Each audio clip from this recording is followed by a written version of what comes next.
Hey YouTube, this is Southern Prepper One. Just a short video. You probably have all heard about the recall. I think it's 2.6 million pounds of food. I'll put some links in there. You can go check it out. It's canned goods. There is a narrow window of recall material, which is good. It's because most of the stuff I've purchased and I have in storage was not purchased during that time. I don't think any canned meat was. So I am lucky, but you need to check your stuff. And there is a recall. I'll put links. Talking to a lot of people, what's it going to take to get some people prepping? What's it going to take to get preppers that are sitting on the fence, that are consuming all of this information from different prepper channels, to really get motivated? Now, some of you are motivated. I know, I talk to you. You're better set up than me. You're doing a lot of things to get ready. Some of you are definitely concerned about the economics, and that's what I am concerned about, economics. And then I'm probably concerned about the Russia-Ukraine situation worldwide. But there's a lot of things going on in this world. We're very, very unstable. So I hope you're prepping. But what's it going to take? Is it going to take a slap in the face? Is it going to take you watching TV and on the bottom of the screen it prints out your name and says, hey, you're not ready. Get off your butt and get ready. You need to prepare as best you can. And you know what? This is a personal decision. I can't tell you what to do. I can't tell you, you need 6 months, you need a year, you need 2 years. I am not really going to tell you. What I tell you is what I'm doing. If I'm doing it, I'm putting my money where my mouth is. I'm not going to tell you, hey, you need a year's supply of food and I'm sitting back here with 6 weeks of food. No. I tell you what I'm doing, and you take what everyone else is saying on the YouTube, through prepper channels, through news sources, and you make a personal decision of how prepared you're going to be. But what I want you to do is make that decision and then follow up on it. You might say, man, I need at least a 3-month supply of food, but you only have 6 weeks. And you're not doing that last effort. All you're doing is soaking in all this information. Some would say soaking in doom and gloom, soaking in news, soaking in advice. When you soak all that in, you got to do something with it. And that's what I'm trying to do. I'm trying to smack you in the face and say, hey, get going. A lot of you are going. A lot of you are doing great, and I commend you. I don't think you're going to look back and look and say, dang, I got 6 months worth of food for my family. Why did I do that? You're going to say, wow. A lot of people are already telling me, Dave, my hours are cut. I got laid off. Or I have a family member that got laid off. Or they don't have money. I was able to dig into my stash and help people. That is what the stash is for. It's for an emergency. So, I'm trying to motivate you to get going. If you have cable TV and you're barely making it right now, you're barely making it, and you know you're barely making it. Every time you get paid, you write checks, you pay bills, and it's like, dang, I got $17 left. The Netflix needs to go. You don't need to be sitting there watching TV. You know, Hulu, if it costs you money, it needs to go. There's a lot of free, like Roku has a bunch of free. And right now is not the time to be sitting down for hours watching TV. Unless you've been preparing for years, and there's people out there that have done everything they need to do.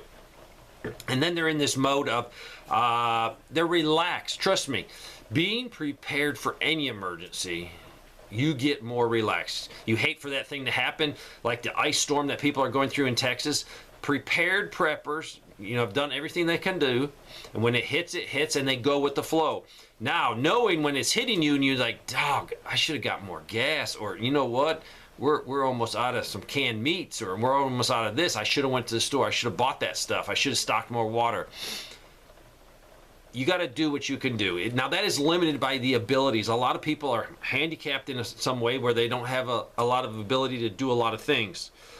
Some people are limited by financial, and I understand that. But I'm talking to the people that have heard truth given on my channel, heard truth given on many, many YouTube channels, and you've soaked all this information in, and you're too lazy to take the next step. Or you've done a little bit of stuff, but you know, I need to get off my butt. I need to get projects done.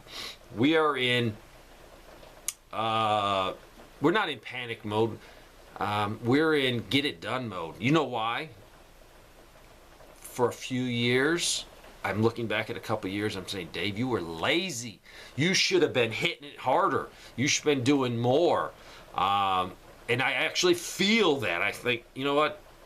I have failed because I was lazy. Bottom line, I'd rather come in the house and relax a little bit. Now, granted, a lot of times I'm not relaxing. I'm working on internet, answering questions, doing a lot of things. But there was time where I wasted time, point blank. Nate even admits it too. We should have been more motivated. So we're motivated to the point of we got to get done. Some of these things are projects that when Mama's happy, everything runs good. So Mama has a few projects, the addition, when that's done, life will be good here. But I'm highly, highly motivated, and I want you to get motivated. I want you to also to look at your house. Some of you rent, so you can't really do anything, but some of you own a house, and you look at that house as like, this is my big investment. This is my nest egg, and that's good. But that nest egg can disappear. We could have serious downturn in the economy, and your nest egg's going to disappear. So I look at your house as shelter. Your house is your shelter. Your house is your castle. Your house is your fortress. So you might need to change things around. You might say, Dave, look at my backyard. Man, I spend $150, $200 every year. I reseed it. I put fertilizer on it. You might need to say, hey, I need to get rid of some of that grass. I need to plant some tomatoes. I need to do something to make my house sustainable and a true shelter. That's a hard decision because I guarantee you, Mama's going to say, no, you're not taking my rose bushes out. Or no, I love that green grass for the grandkids to play in. You're not putting a garden back there. Because if you put a garden back there, just grow weeds and you won't follow through with it. I've heard that. So if you do you do get a garden going, you got to follow through on it. You can make gardens pretty. You can do a lot of things on your property. So look at your house not anymore as an investment. Look at it as my shelter. This is where I might need to survive very rough times and plan accordingly. Do things that's going to definitely enhance your sellability. Don't do something stupid and put a moat in front of the yard, build a concrete wall that does not match the house. Your sellability will crash, and that's not good for anything. But do anything you can to make it more than place where you've dumped all your money and as your nest egg. Make it as your shelter.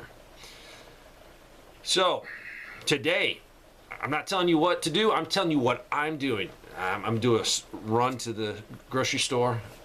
I'm not going to be stocking up on long-term stuff. I have my beans and rice. Those are easy. Putting back the long-term stuff is the easy part. It's putting stuff back that you use, like mayonnaise, ketchup, relish, mustard. Stuff that we're always consuming at a high rate. We go through a lot of mayonnaise here. Yes, you can make mayonnaise, and we will make mayonnaise. When we can't go to the store, we definitely have the stuff on the homestead to make the mayonnaise, and we will. We don't right now. Why? Because we don't have enough time to do everything that we would like to do, so we have to prioritize. And I feel that I'm behind the 8 ball. I'm prioritizing infrastructure, things that can sustain me. So that's why we're on a push to get it done. So I'm trying to slap you in the face, but in kindness and with love. The world is falling apart. Now, as a Christian, my foundation is not in money, is not in this world. I have a home prepared for me when I die, so I'm just passing through. But I do want to be a good steward. I want to be able to fulfill my responsibility as a husband and a father, take care of my wife, my children, my grandchildren, and then spread out from there. So that's why I'm doing it. So don't put all your faith in your material possessions, because you can lose those in a heartbeat. A flood, a fire, gone. Put your trust in God. He's in control anyways. Man thinks he's in control. Man is an idiot.